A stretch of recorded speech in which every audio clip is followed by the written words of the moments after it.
बात सत्य है नहीं है, 1000 बातें हम लोग बोलेंगे।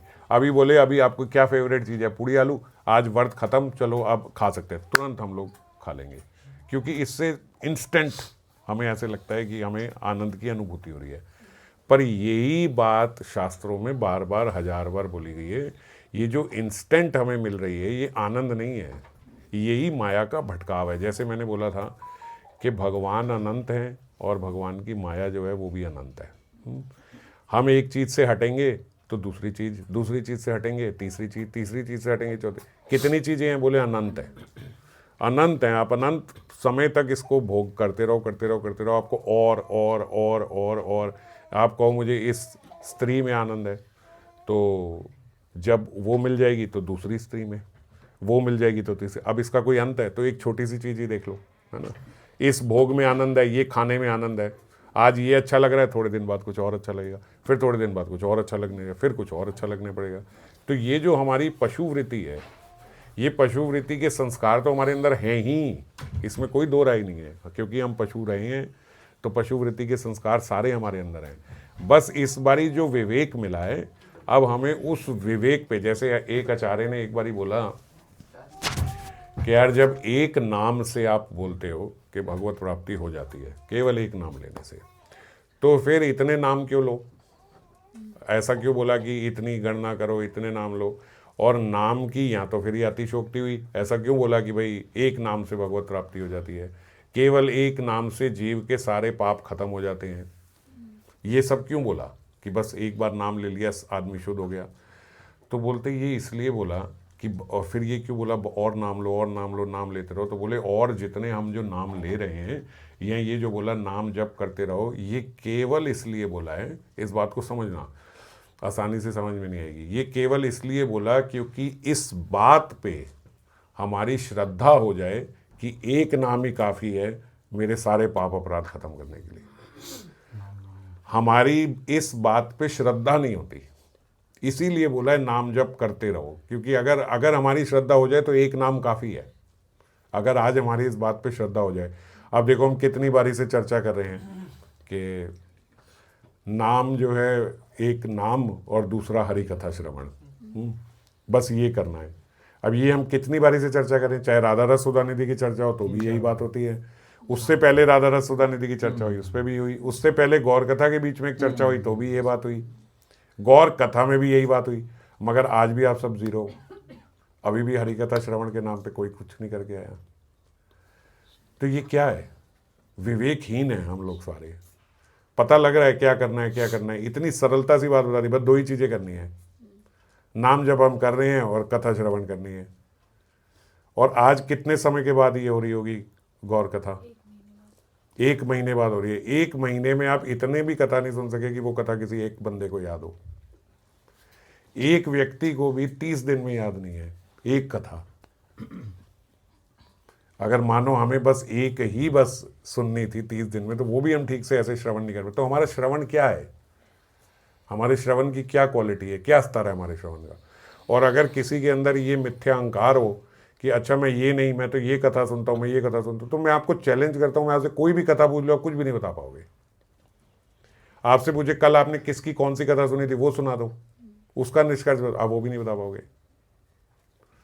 बिरयानी बना के खाने वाले लोगों ना, आप लोग सिर्फ कि आज ये, आज वो, कल वो, ये इसकी, ये उसकी, और जिसकी सुनी उसकी भी 36 सुन ली। 30 दिन में 35 कथा सुन लेंगे, सुबह अलग, शाम को अलग, अगले दिन अलग, अगले। मैं आपको 100 बार बता चुका हूं कि कथा श्रवण का ये तरीका नहीं है। जब गोकर्ण जी कथा कर रहे थे तो सबने कथा सुनी, मगर उसके बाद केवल एक ही विमान आया धुंधकारी के लिए। तो गोकर्ण जी ने कहा भाई सारे निर्मल चित्त थे, भगवान को बोला, सब पता है ना ये सब तो जो मैं बोल रहा हूँ। तो उन्होंने बोला सब निर्मल चित्त थे, ऐसा क्यों कि आप केवल एक ही के लिए विमान लेके आए हो, बाकी सबके लिए लेके नहीं आए? तो कथा श्रवण, अब हम क्या बात कर रहे हैं कि भैया कथा श्रवण करो और हरि नाम करो। तो कथा श्रवण तो सबने करी थी। अब यहाँ पे आप लोगों का भी प्रश्न होना चाहिए था कि भाई कथा श्रवण तो सबने करी, तो फिर क्यों ऐसा हुआ कि एक ही विमान आया? बताओ।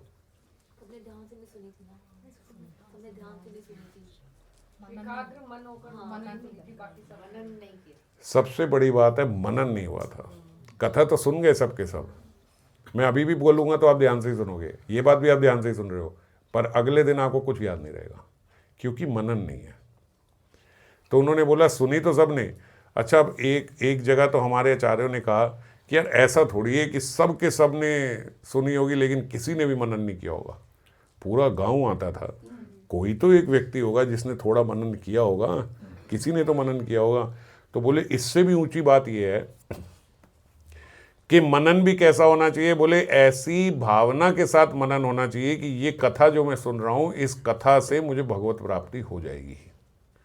यदि मैं ऐसा मेरा आचरण हो जाए जो मैं कथा में सुन रहा हूं, यदि ऐसी प्रीति मेरी भगवान से हो जाए तो मुझे भगवत प्राप्ति हो जाएगी। इस भाव के साथ यदि मनन किया जाता है, क्योंकि देखो वहां पे जो धुंधकारी है, धुंधकारी के भीतर क्या भाव था कथा सुनने का, ये अच्छे से सुनूं, ध्यान से सुनूं तो मेरा इससे कल्याण, मेरी इससे मुक्ति हो जाएगी।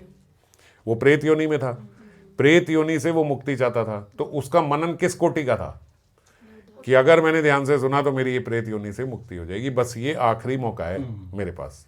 सब तो कर चुके थे उसके लिए। तो वो बोलते मनन किस कोटि का होना चाहिए, मनन इस कोटि का होना चाहिए।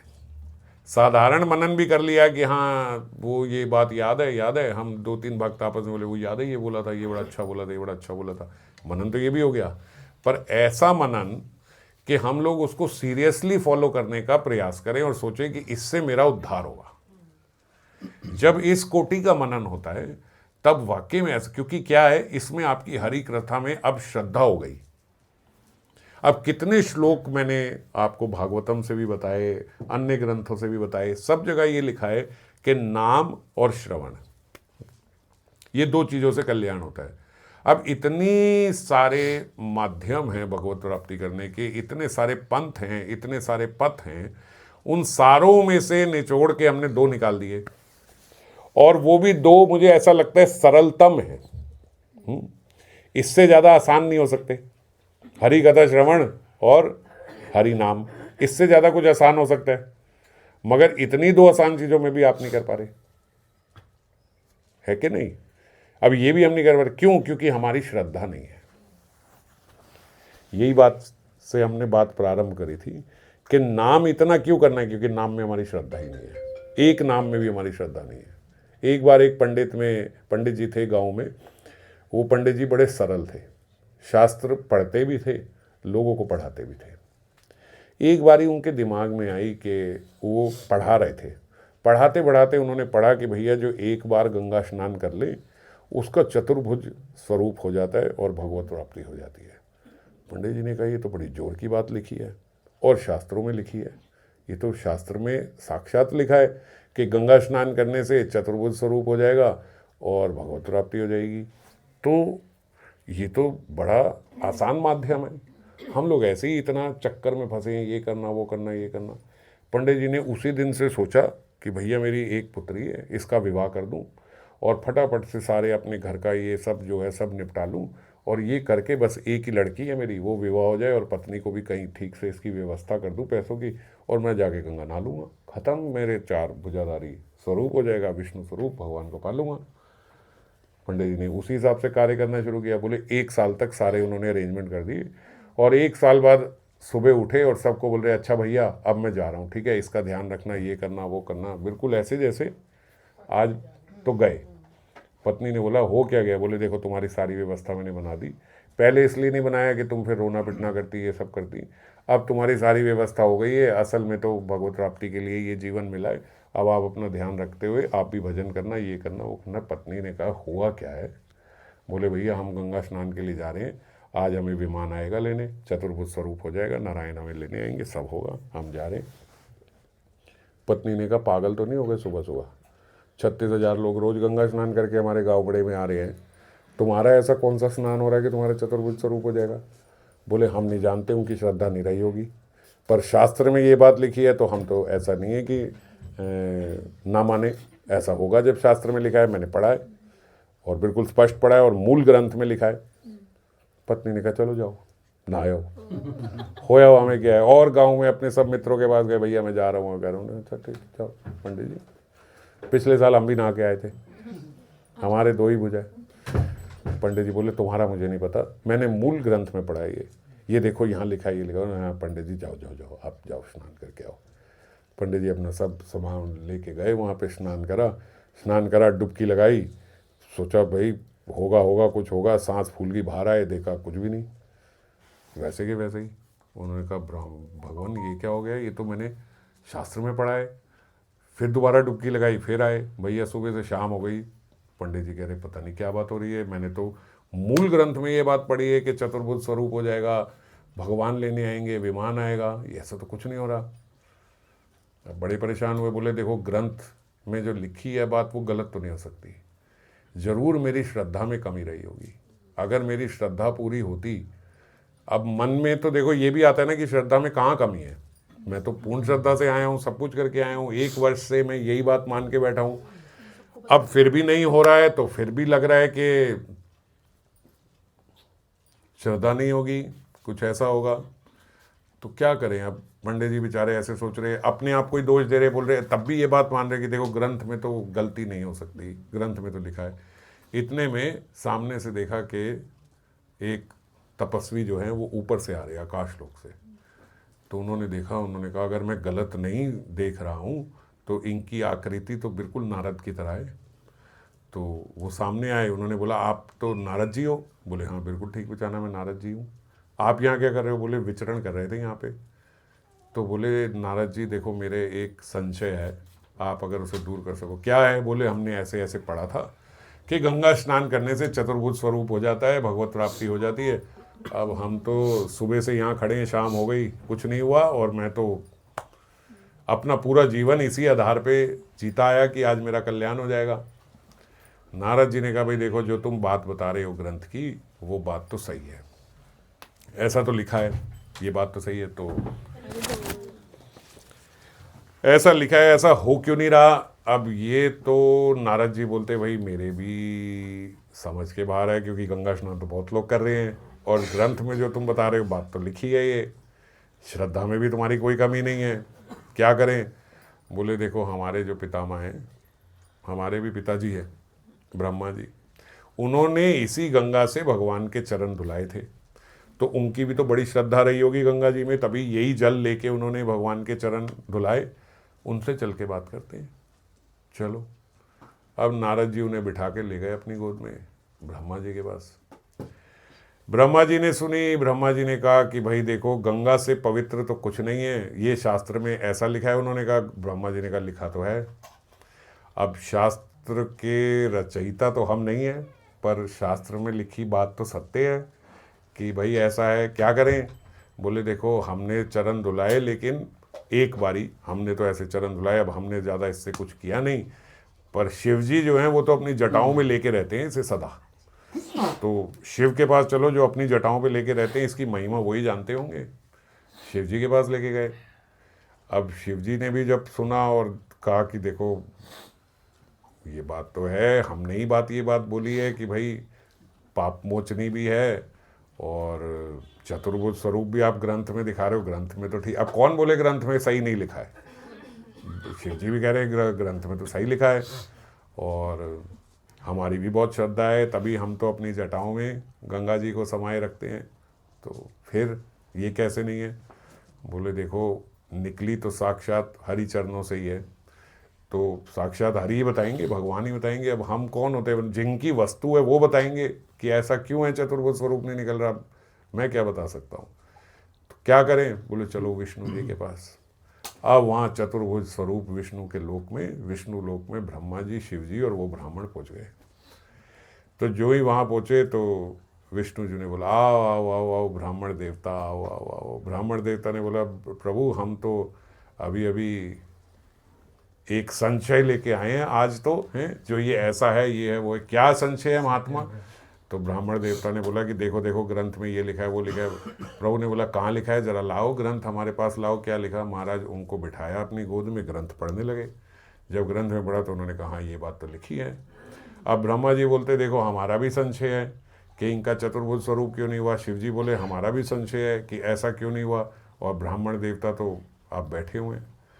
तो भगवान विष्णु बोले कि देखो ऐसा है, हमारे यहाँ की रीति है, एक बार कोई व्यक्ति हमारे लोक में आ जाए तो फिर वहाँ से वो नीचे नहीं जा सकता विष्णु लोक में, और विष्णु लोक में आते ही इनका निवास हो जाएगा तो चतुर्भुज स्वरूप तो इनका हो ही गया। अब वहाँ जो शास्त्र में लिखा था तो हरि बोले देखो वाणी तो सत्य ही हो गई, आप स्वयं ब्रह्मा जी और शिव जी उठा के इन्हें यहाँ लेके आए हो हमारे लोक में, यहाँ आते ही इनका हमारे जैसा ही स्वरूप होगा, क्योंकि हमारे विष्णु लोक में दूसरा स्वरूप ही नहीं है, सब चतुर्भुज स्वरूप है। तो चतुर्भुज स्वरूप अब ब्राह्मण यहाँ से आप ले तो जा नहीं सकते। यद गत्वा न निवर्धनते तद धाम परमम मम, भगवान ने बोला एक बार जो मेरे धाम में आ जाए फिर वो यहाँ से नीचे उसका पतन नहीं हो सकता। तो बोले समय हुआ था या नहीं हुआ था, ये था या वो था, लेखा जोखा तो महाराज आप लोग जानो, मेरी वाणी मैं जानता हूँ, मेरी वाणी ये कि जो मेरे लोक में आ गया वो यहाँ से उसका उस पर उसके बाद पतन नहीं हो सकता। उसी समय जो ब्राह्मण है उनका विष्णु स्वरूप हो गया और वो यहाँ पे आ गए।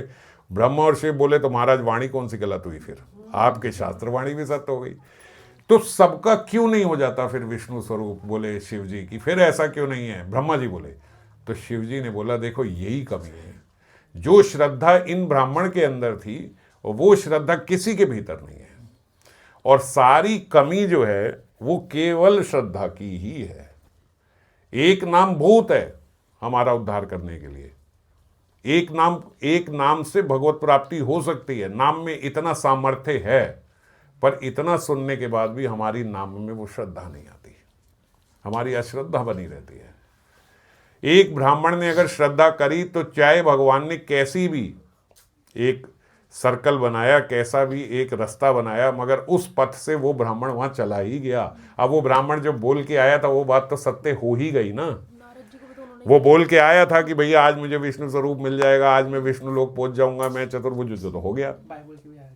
भाई बोल के आया था, भाई उसका सत्य हुआ। तो क्या हुआ, कैसे हुआ, ये भगवान जाने, ये भगवान की रीति है, भगवान की नीति है, वो अपने आप से देख लेते हैं कैसे क्या किसका पथ बनाना है। पर पथ गलत नहीं है, वाणी गलत नहीं है, शास्त्र गलत नहीं है, हमारी सिर्फ उस पर श्रद्धा नहीं है। और हम कितना भी बोले नहीं नहीं ये बात तो मैं मानता हूँ, पर क्रिया देखो हमारी कैसी है। अगर अभी मैं आपसे केवल एक ही प्रश्न पूछूं कि आप इस बात को मानते हो या नहीं मानते हो कि भैया जो भागवतम में लिखा है कि केवल हरि नाम और हरि कथा श्रवण से हमारा कल्याण हो जाए, आप सब बोलोगे हाँ मानते हैं। ना मानने वाली इसमें क्या बात है, बिल्कुल मानते हैं। पर श्रद्धा हमारी कितनी है ये सब आप अपना देख ही रहे हो, आज हम सब देख रहे हैं इस बात पे हमारी कितनी श्रद्धा है। श्रद्धा हमारी किसी चीज में नहीं है, खाने पीने में हमारी पूरी श्रद्धा है, ये बात लिखी है, ये भी शास्त्रों में लिखी है। अभी श्रीमद् भागवतम का ही मैंने आपको श्लोक भेजा था कि खाने पीने में जीव जो है, ये बात स्पष्ट श्रीमद् भागवतम का श्लोक है कि खाने और पीने में जीव इतना मस्त है कि उसको भगवत प्राप्ति की सुध नहीं है। अगर ये बात हम खाली सुने तो हमें अरे मैं ऐसा थोड़ी हूँ कि बस खाने पीने में लगा हुआ हूँ और खाने पीने के चक्कर में भगवत प्राप्ति छोड़ दूंगा। भागवतम का श्लोक है और बात सत्य है। ये खाने और पीने में हमारी पूर्ण श्रद्धा है, ये खाने से बहुत आनंद होगा, ये खाने से बहुत मजा आएगा, ये मिल जाए एक बारी तो देखो आज का दिन बन गया हमारा, मैं ये पी लूँ, ये कर लूँ, वो कर लूँ। कितनी तुच्छी और छोटी बात लगती है, मगर इसमें हमारी पूरी श्रद्धा है। जो मेरा मन में आ गया अगर आज वो मुझे खाने को मिल जाए तो बस, इसमें कितनी श्रद्धा है हमारी कि आनंद मिलेगा ही मिलेगा। मगर इतनी श्रद्धा कभी हमारी नाम पे हुई है कि अगर आज बैठ के 1 घंटा नाम ले लिया तो मज़ा आ जाएगा, आनंद हो जाएगा। यहाँ बैठ के नाम ले लूँ आनंद हो जाएगा। आज हरी कथा अगर सुन ली तो भगवत प्राप्ति हो जाएगी, ये कहीं हमारी श्रद्धा है? बिल्कुल नहीं है। तो जितनी बातें हम सुनते हैं ये सब बस अच्छी लगती हैं, ऊपर ऊपर से हम लोग बोल देते हैं हाँ शास्त्रों में लिखी है तो सही है, मगर हमारी श्रद्धा उसमें बिल्कुल नहीं है। भगवान पे अगर थोड़ी हमारी शरणागति हो जाए, थोड़ी शरणागति, हम बोलते हैं हाँ हाँ भगवान की शरणागति और किसके, हम तो सारा हैं ही पूरा भगवान पे। पर असल बात यह है कि हमारी शरणागति बिल्कुल नहीं है। ना हरि कथा श्रवण में हमारा मन है, ना हरि कथा मनन में हमारा। एक बार वो श्री राजेंद्र प्रसाद जी अपनी कथा में महाराज जी बता रहे थे कि अगर कथा सुनते समय हमारी वाणी में गुरु बुद्धि हो और हमारी सुनते समय, केवल सुनते समय कथा में श्रद्धा हो, तो बोलते मनन अलग से करने की जरूरत ही नहीं है, वो मनन होएगा ही होएगा।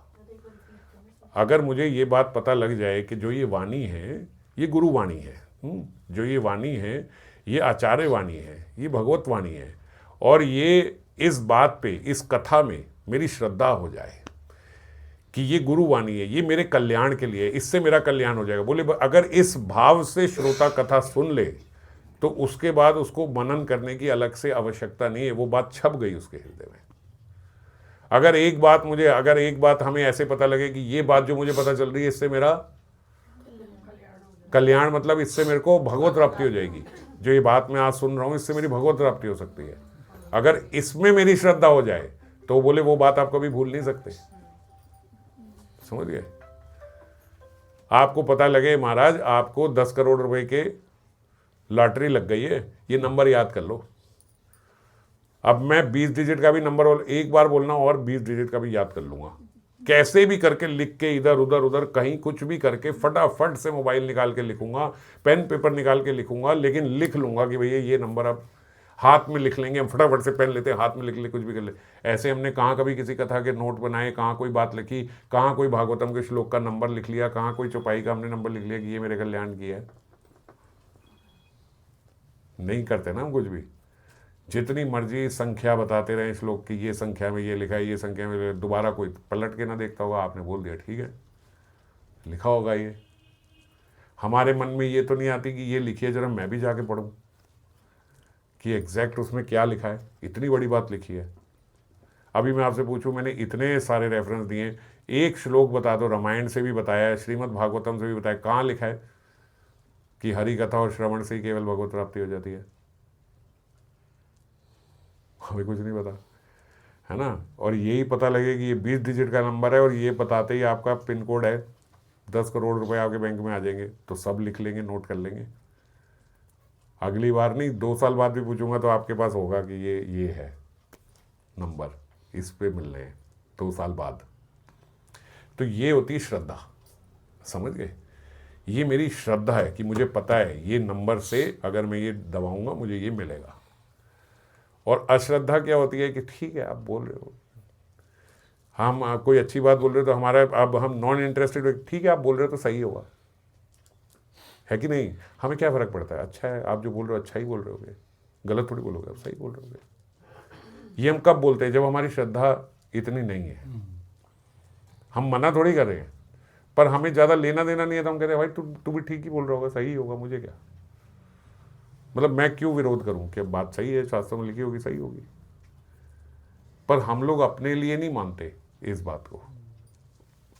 यही कारण है कि इतने समय से हम लोग, इतनी कथा सुनने के बाद भी हमारा कोई बदलाव हमारे भीतर नहीं आ रहा।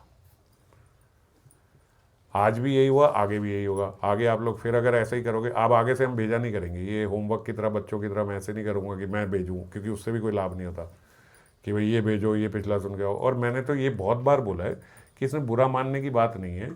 देखो सत्संग होना चाहिए, सत्संग मतलब सब भक्तों को आपस में मिलना चाहिए, ये करना चाहिए। अगर ज़्यादा बार बार नहीं सुनी जाती कथा, अगर आप लोगों का इतनी रुचि नहीं है तो ये कथा का प्रोग्राम ख़त्म ही कर देते हैं, हम लोग कीर्तन करा करेंगे और प्रसाद पाया करेंगे, कम से कम संग तो हो ही जाएगा भक्तों का। ऐसे ही कोई ना कोई रैंडम चर्चा हो जाएगी, आप लोग प्रश्न पूछ लेना, मैं उत्तर दे दूंगा, बस हो जाएगी। हम लोग जब तक शरणागत नहीं होंगे तब तक भगवत प्राप्ति नहीं हो सकती, संभव नहीं है। शरणागति जीव की नहीं होती, शरणागति भगवान की होती है। हरि कथा श्रवण के लिए हरि शरणागति चाहिए और कुछ नहीं चाहिए। शरणागत होंगे तो बात सत्य लगेगी ना कि हाँ जी ये शास्त्रवाणी सत्य है। शास्त्रवाणी किसकी है? किसी व्यक्ति ने लिखी है? ये बात कोई व्यक्ति बोल के गया है कि हरि कथा और हरि नाम से ही केवल कल्याण हो जाएगा? जो शास्त्रों में विदित है वो भगवान ने ही लिखी है, और भगवान की वाणी पे ही हमें कोई, हमारी शरणागति नहीं है, कोई हमारा विश्वास नहीं है इसमें कि जो इन्होंने लिखी सत्य लिखी। शरणागति का बोले एक छोटा सा अगर उदाहरण बताया गया कि एक बारी एक, जैसे वो बकरियों का झुंड जा रहा होता है ना, तो एक बकरी, छोटी सी बकरी अलग हो गई अपने झुंड से जंगल में। अब जंगल में बकरी का बच्चा कितनी देर बचेगा? जो अकेला सा रह गया मरेगा ही मरेगा थोड़ी देर में। तो वो इधर उधर भटक रही थी, उसने देखा कि कोई रास्ता भी नहीं पता, कुछ भी नहीं पता, और पूरा झुंड तो निकल गया। उसने एक जगह देखा कि शेर के पंजे का निशान वहाँ पे बना हुआ है। वो समझ गई कि यहाँ आसपास शेर भी है भैया, मृत्यु निकट ही है, शेर के पंजे का निशान भी यहीं पे है। तो उसने कहा अब तो मरे ही मरे, कहाँ जाऊंगी, जहाँ भागूंगी पता लगेगा, और शेर के पास ही पहुँच गई।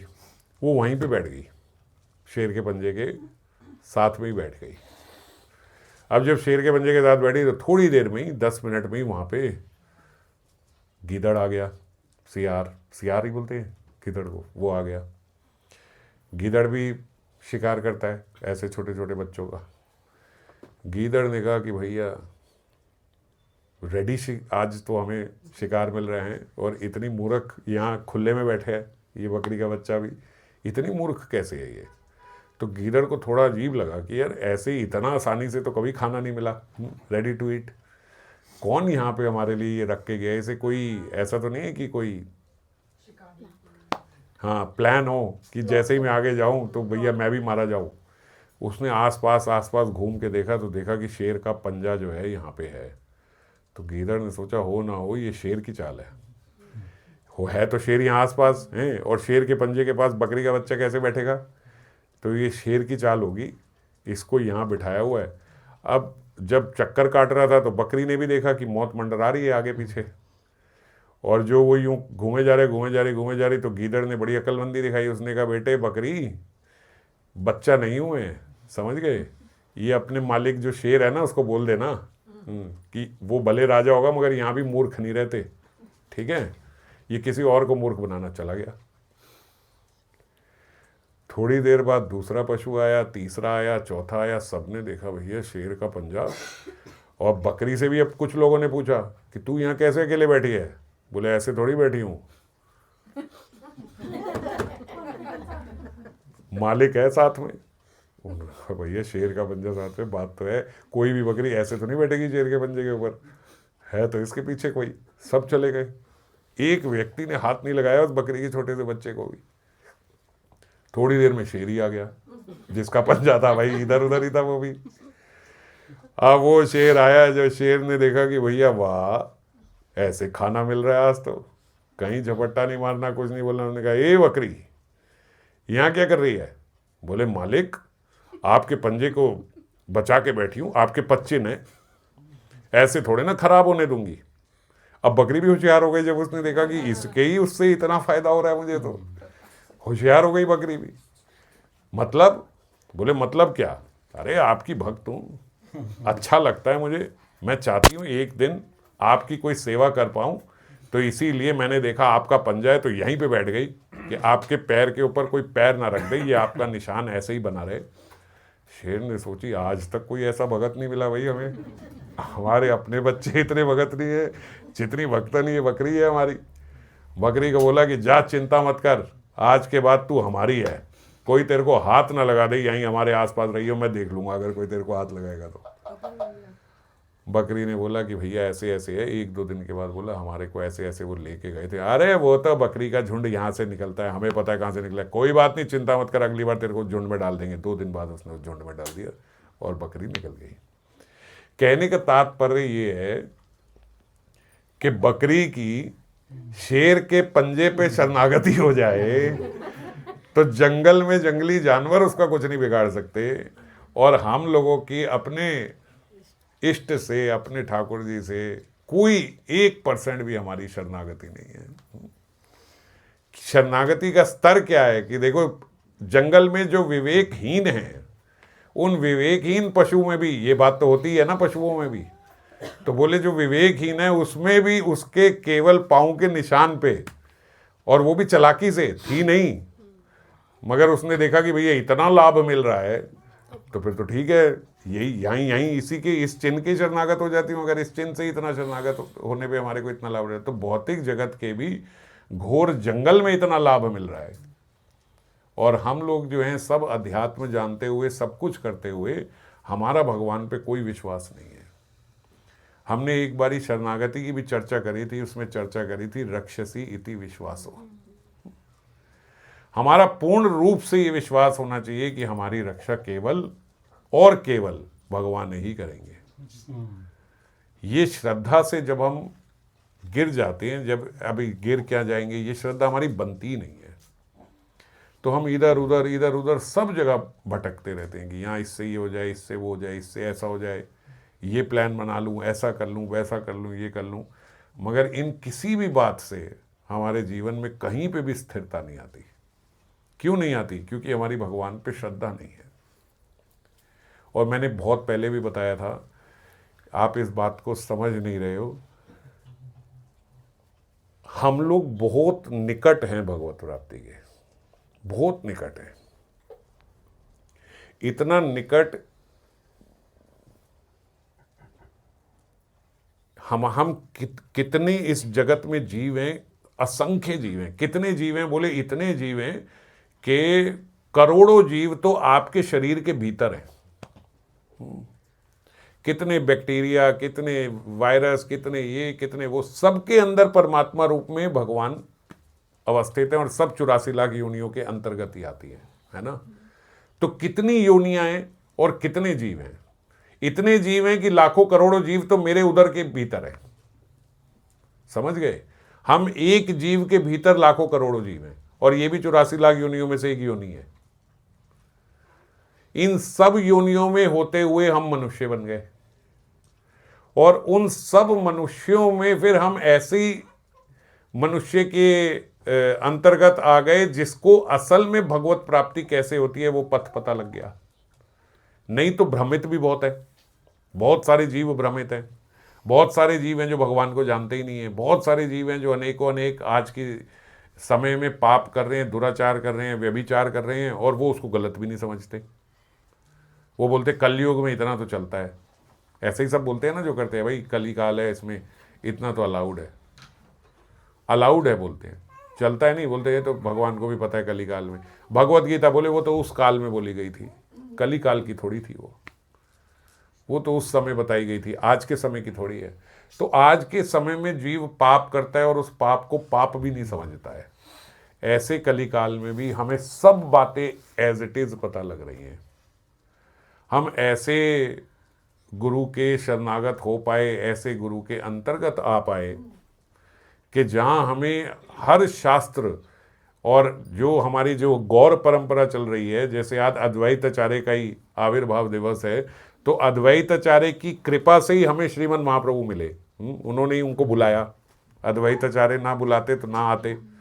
हालांकि भगवान ही है, लीला ही चल रही है, भगवान ही अपने एक स्वरूप से अपने दूसरे स्वरूप को पुकार रहे हैं, ऐसा भी कह सकते हो। मगर जो भी हुआ, लीला में भी हुआ तो यही कि भगवान ने ही कृपा करके कली काल के जीवों पे खास करके कृपा करके भगवान को अवतीर्ण कराया अद्वैत प्रभु ने, है ना। तो ये जो भगवान को उन्होंने अवतीर्ण कराया, ये भी हम लोग जान पा रहे हैं, कुछ ही लोग। ये कितने लोगों को पता है? आप अपने आसपास, ऑफिस में, घर में, सोसाइटी में, स्कूल में, इधर उधर कहीं भी किसी से पूछो अद्वैताचार्य को कौन जानता है? आप बोलो आज हमारा व्रत है अद्वैत सप्तमी में, कौन अद्वैत भाई? कौन? तुम लोग अलग पागल लोगों को पता नहीं कौन कौन से व्रत रख लेते हो। ये व्रत कहाँ लिखा है भाई? एकादशी का बोलो समझ में आती है, द्वादशी का भी बोल दो तो समझ में आती है, नवरात्रे बोलो समझ में आती है, अभी अद्वैत सप्तमी क्या हो गई किसी को नहीं पता। कितने लोगों को? आप अपने बस भक्तों को छोड़ के दुनिया में किसी को भी पूछो, किसको पता है ना। गिनती के लोग हैं। जहां इतने असंख्य जीव हैं कि एक जीव के उदर में असंख्य जीव हैं, इतने असंख्य जीवों में से केवल गिने चुने आप उनकी गिनती कर सकते हो, बस इतने ही लोग हैं जितनों को पता है कि अद्वैताचार्य कौन है, अद्वैत सप्तमी क्या है, श्रीमन महाप्रभु क्या है। उनकी गणना में हम लोग आ गए। अब इसमें तो वैदिक मार्ग वाले भी हैं, राग मार्ग वाले भी हैं, फिर उसमें भी राग मार्ग में आ गए। फिर राग मार्ग में भी सबसे सर्वोच्च आचार्य जिन्होंने ऐसे ऐसे शास्त्र लिखे कि सारे गौड़िया कहते हैं कि ऐसे शास्त्र लिखने वाला कोई दूसरा नहीं है। हम उन्हीं के अंतर्गत हो गए। तो इतना सौभाग्य जो हमें प्राप्त हो गया कि हम मिल गए, और उसके बाद भी हम कहें कि अभी भी हमारी छोटी छोटी बातों में भी शास्त्र में हमारी श्रद्धा नहीं है, हरि कथा श्रवण में भी हमारी श्रद्धा नहीं है, हरि नाम में भी हमारी श्रद्धा नहीं। दोनों ही बातें आज समझ में आ गई कि नहीं आ गई?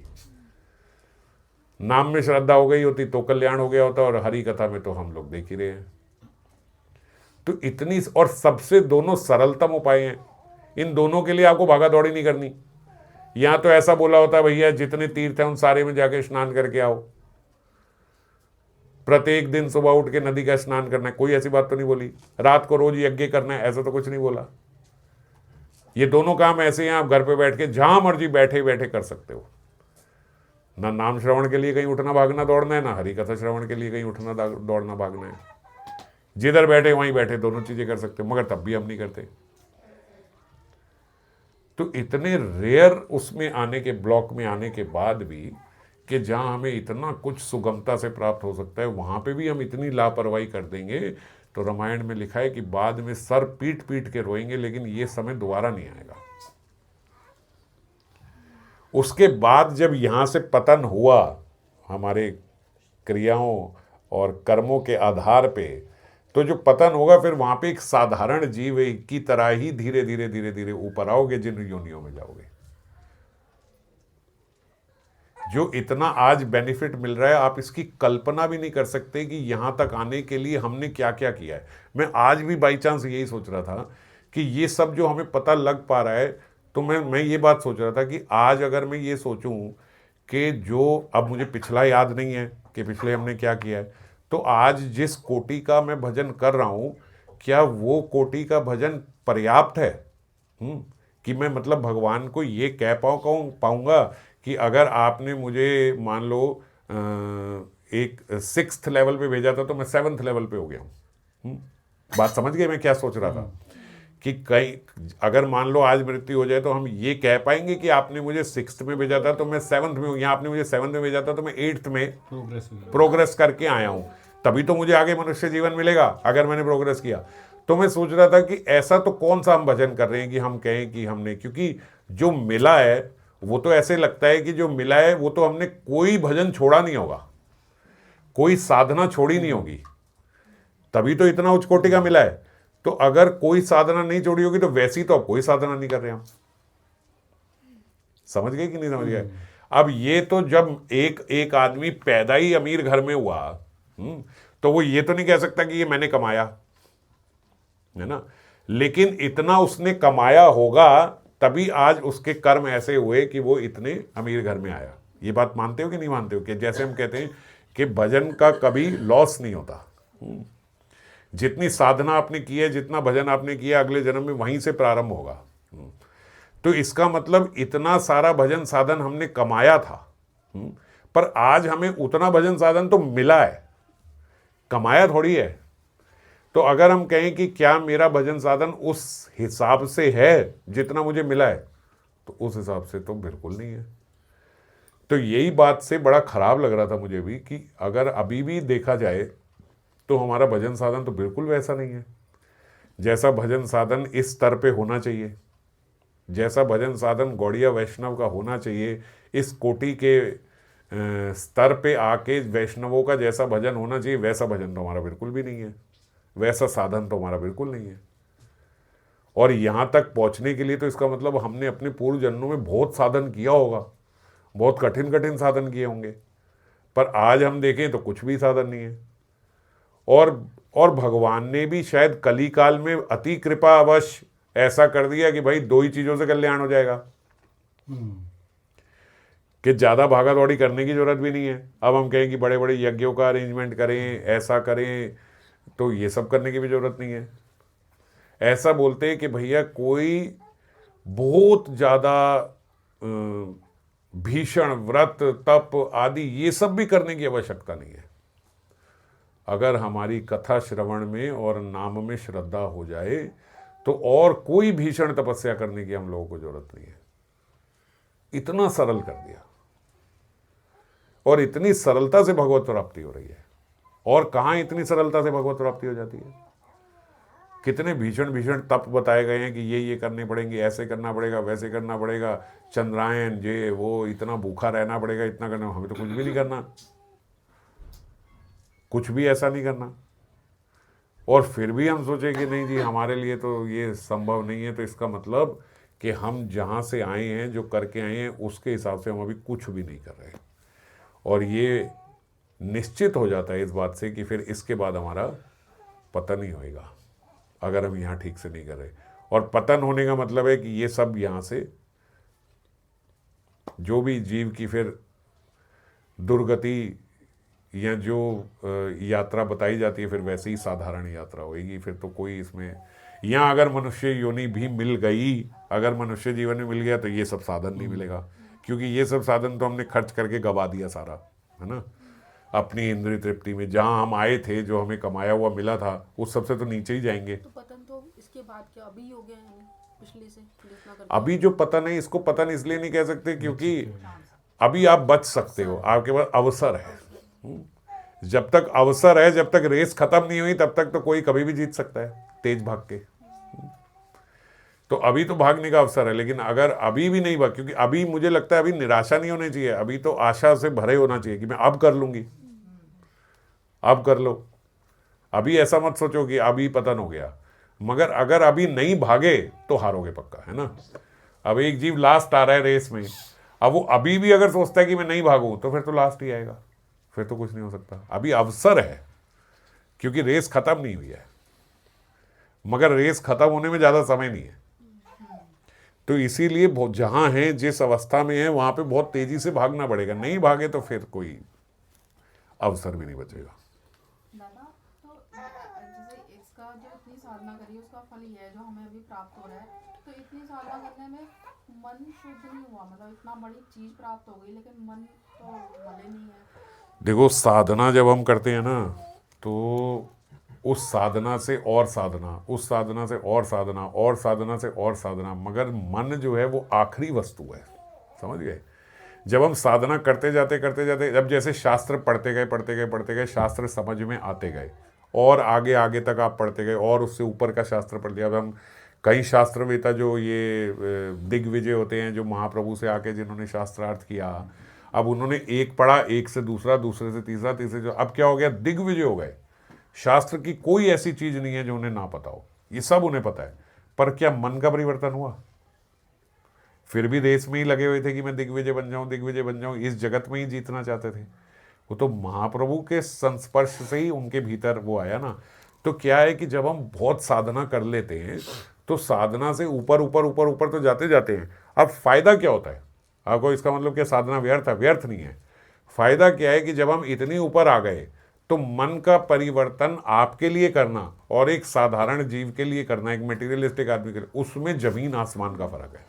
एक सतोगुण का हमें, हमारे लिए मन का परिवर्तन करना बहुत सरल है एज कंपेयर टू एक नॉर्मल मटेरियलिस्टिक आदमी जो अभी सब कुछ खा पी रहा है और सारे काम कर रहा है। वो सब कर सकता है, तपस्या कर लेगा, ये कर लेगा, वो कर लेगा, पर उसको बोलो भैया मन में परिवर्तन आ जाए, मन शुद्ध हो जाए, या ऐसा हो जाए, या ये सब उसकी बात समझ में नहीं आएगी। फिर अभी क्यों नहीं हो रहा मन परिवर्तन? यही क्योंकि हमारी श्रद्धा में कमी है। यही बात तो मैं बोल रहा हूँ। कल बाबा का लेक्चर सुन रहे थे अपने बाबा का, वो एक माता जी आई उनके पास, तो बोल रही बाबा मेरे को मेरा हृदय शुद्ध क्यों नहीं हो रहा हरि नाम लेने से? एक नाम लेने से भी हृदय शुद्ध हो जाता है, इतने नाम ले लिया हरि नाम, फिर भी हृदय शुद्ध नहीं हो रहा। तो ऐसी बात तो हो गई, बाबा मेरे को 20 साल हो गए। तो बाबा ने ऐसे चुप से कहा 20 साल हो गए? तो अगर 20 साल में तो मतलब ऐसे बोलते कि सिद्धि प्राप्त हो जाता है। तो अपने सुनो, मैं तो 25 साल हूँ, कुछ तो भी क्या इतना काम मलिन हृदय, क्या कमी है? काम क्रोध लोभ क्या सब कुछ भरा पड़ा है। और अब क्या कमी है? श्रद्धा की। यही बात यहीं से प्रारंभ हुई थी कि एक नाम भी काफी है। और 20 साल 25 साल से क्यों नहीं हो रहा? क्योंकि हमारी श्रद्धा ही नहीं है इस बात पे। अब आप इसी को देख लो ना, अब कितनी छोटी सी बात है, मैं कह रहा हूँ यार पिछली कथा सुनाना, ये कहते कहते मेरे को 6 बार ही हो गई, यही नहीं हो पा रहा। अब ये कितनी छोटी सी बात है, इतनी सी बात ऐसे लगता है कि आगे क्या बोलूँ, फिर एक वो मोटिवेशन ही खत्म हो जाता है। अब क्या है, बस श्रद्धा नहीं है, नहीं सुनेगी, क्या हो जाएगा? तो बस कितनी, मतलब मैं ये कह रहा हूं, हमें लगता है कि हमारी श्रद्धा है, पर भगवान की बड़ी कृपा है कि आप लोगों को आज ये अपने प्रत्यक्ष ही देखने को मिल रहा होगा कि देखो हमारी कितनी श्रद्धा है। अगर मैं ऐसे बोलूं कि हमारी श्रद्धा नहीं है ना, तो हम कहेंगे कहाँ श्रद्धा नहीं है श्रद्धा। जो आप बोल रहे हो सही बात बोल रहे हो, जो शास्त्र में लिखा बिल्कुल सही लिखा। मैं 1% भी ऐसा नहीं है मैं ना मानूं। ऐसा लगता है ना कि क्या मैं नहीं मानता? मैं मानता हूँ, सब मानता हूँ मैं, पर कहाँ मानते हैं? अब मान कहाँ रहे हैं, है ना। तो अपनी क्रिया में देखे तो हम कहाँ मान रहे हैं? नहीं मान रहे। पर ऐसे हमें लगता है कि नहीं लगता, ये बात सही लगती है, हमें लगता है हम सब बात मानते हैं, जो आप बोल रहे हो बिल्कुल सही है, मैं कभी भी नहीं, सपने में भी नहीं सोचूंगा गलत है। पर जब करने की बारी आती है तो हम नहीं करते। क्यों नहीं करते? क्योंकि श्रद्धा नहीं है।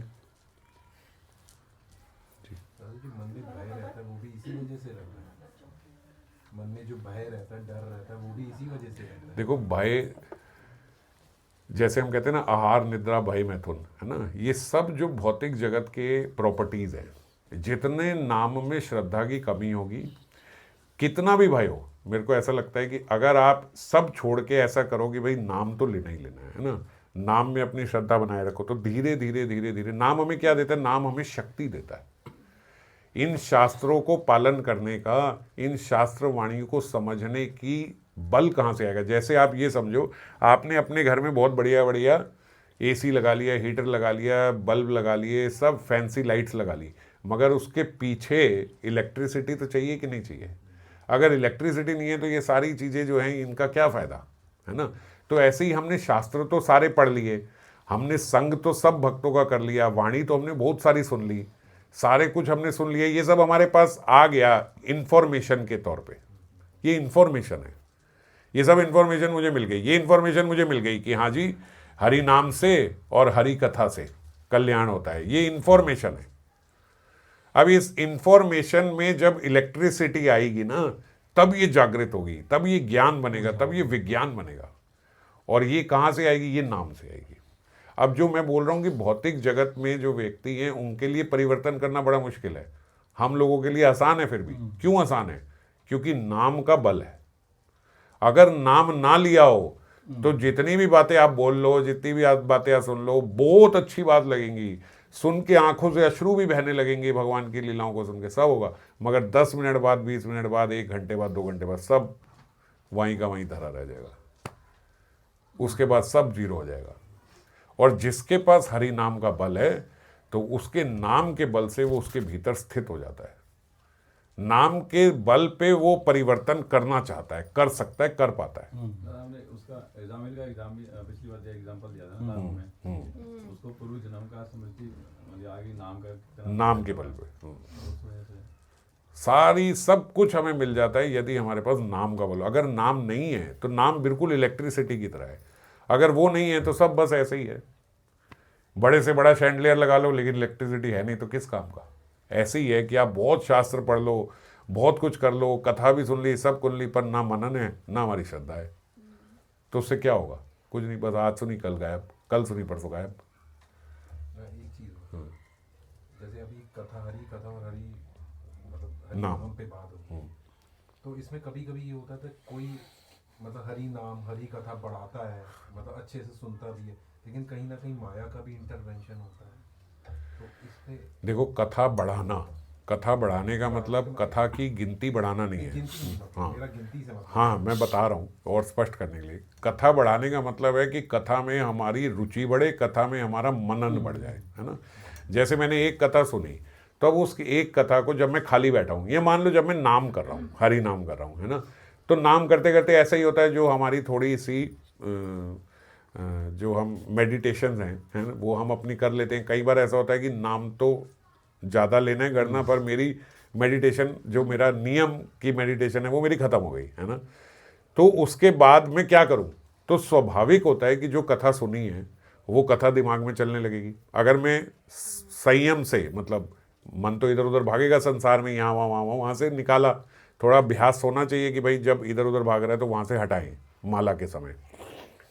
तो जब वहाँ से निकाला तो कथा में आएगा कि जो कथा में सुना था, तो जो कथा में सुना था जब उसका, क्योंकि सबसे बढ़िया मनन, मैं सार्वजनिक तौर पे सबके लिए तो नहीं कह सकता, पर मेरे लिए तो मुझे लगता है यही काम करता है कि माला के समय मेडिटेशन में, वो मनन में, वो कथा जो सुनी होती है वो कैसे अप्लाई करनी है, क्या वो कह रहे हैं, वो माला करते हुए सबसे ज़्यादा समझ में आती है ना। क्योंकि उस समय बिल्कुल शांत हो और आप अपने आप में ही हो, और कुछ वैसे भी नहीं करना, बाहर ध्यान लगाना नहीं है, वो भी हमें इधर उधर संसार में नहीं लगाना। तो उस समय सबसे बेस्ट होता है कि जो मैंने थोड़ी भी अगर कथा सुनी, अगर मान लो मैं नाम करते हुए थोड़ी कथा सुनूँ, थोड़ी देर बाद बंद कर देता हूँ, है ना। फिर वो सब ध्यान तो आ जाती है क्योंकि मैंने पहले सुनी हुई है, वो कथा मैं तो 2 4 5 बार सुनता हूँ। तो वो सुनी हुई है, तो जो वो सुनी हुई है वो सारी ध्यान तो आ गई, मुझे सब याद है कि अब इसके बाद ये बोलेंगे, इसके बाद ये बोलेंगे, इसके बाद ये बोलेंगे, सब ध्यान है। तो अब क्या होता है, बेस्ट टाइम है नाम करते करते हम मनन करें कि अब जो ये बोल रहे हैं मैं इसको फॉलो कैसे कर पाऊँ, है ना। इसको बोलते हैं हरि कथा को बढ़ाना, कि मेरा मनन बढ़े। अब जो मैंने सुना है मैं इसको फॉलो कैसे करूं, कैसे फॉलो करूं मैं। अब जैसे हमने चिंतन किया, तो चिंतन करने से ये बात समझ में आई ना, पिछली बार हमने अंत में रूप सनातन गोस्वामी की बात करी थी। तो चिंतन करने पे हमें समझ में आई कि रूप गोस्वामी, सनातन गोस्वामी एक भी वृक्ष के नीचे दोबारा नहीं रहे। तो दोबारा नहीं रहे का मतलब, अब जब चिंतन करोगे आप तब आपको समझ में आएगा कि तो फिर कैसे रहे, वो कैसे रहते होंगे। तो फिर आप चिंतन करते करते, मनन करते करते आपको, अच्छा इसका मतलब कोई व्यक्ति ऐसे कैसे, अगर मैं हूँ, मैं वहाँ रह रहा हूँ, तो ऐसे क्यों होगा कि मैं एक पेड़ के नीचे भी नहीं रह रहा हूँ, क्यों नहीं रह रहा हूँ। आज भी हम देखते हैं तो सब एक कुटिया बना के रहते हैं, है ना, सब वो करते हैं। तो ऐसा क्यों है कि मैं एक भी पेड़ के नीचे नहीं रह रहा हूँ, कहीं अपना निवास स्थान नहीं बना रहा हूँ। अगर अगली बार गौर पार्षद जाते हैं तो उन्हें पता ही नहीं है रूप सनातन कहाँ है, क्योंकि वो एक जगह होते ही नहीं। तो वो क्यों नहीं रहते। तो पहली बात, एक तो वो प्रेमावेश में होंगे। प्रेमावेश में कहाँ जा रहे हैं, क्या कर रहे हैं, उन्हें पता ही नहीं है। जब प्रेम में आदमी डोल रहा है तो कहाँ जंगल में वो घूम रहा है, उस समय तो वन ही था, वृंदावन वॉज रियल वन।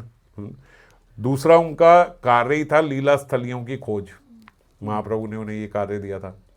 तो वो लीला स्थलियाँ भी देख रहे थे। तो जब लीला स्थलियाँ खोजेंगे तो ऑब्वियसली एक स्थान पे नहीं रहेंगे। और तीसरा, वो शास्त्र भी लिख रहे हैं, है ना। तो ये उनके लिए और अब मुश्किल हो गई कि जो शास्त्र लिख रहा है वो तो कहेगा यार एक ही जगह बैठूं, अब यहाँ बैठ के शास्त्र लिखूं। अब शास्त्र भी लिख रहा है और लीला स्थली भी खोजनी है और प्रेमावेश में भी है।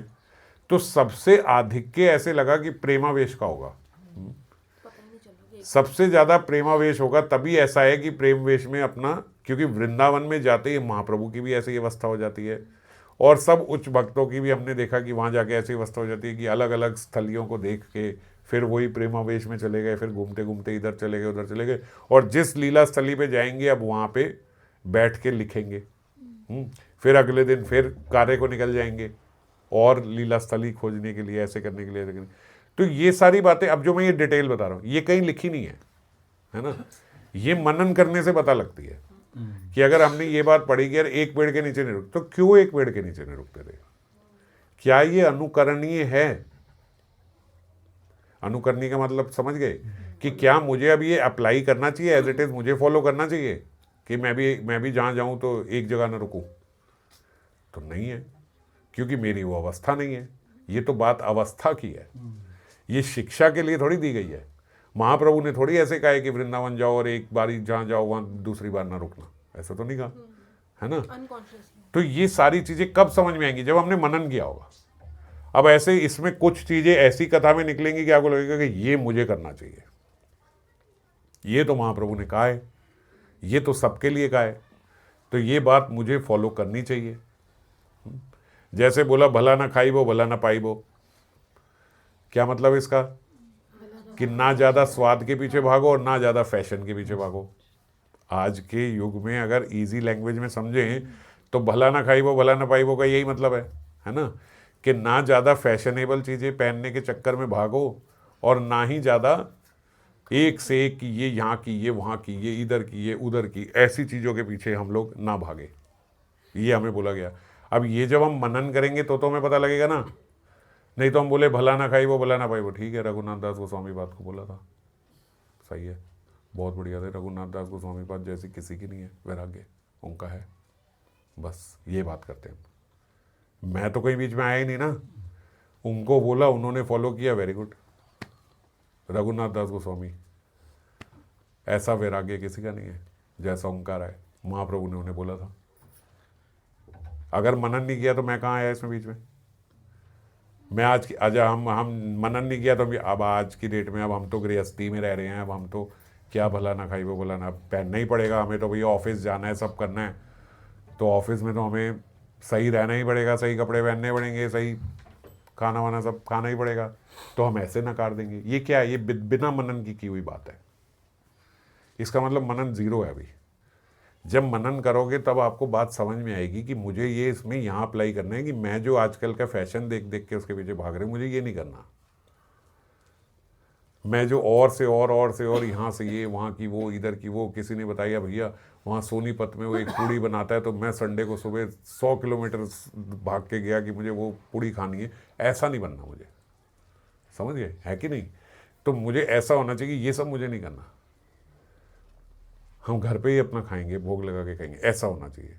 तो भला ना खाई वो भला ना पाई वो हमारे लिए ये है, समझ गए कि हमें ये इस जगत में इसके पीछे इतना। पर ये बात मनन के बाद आएगी।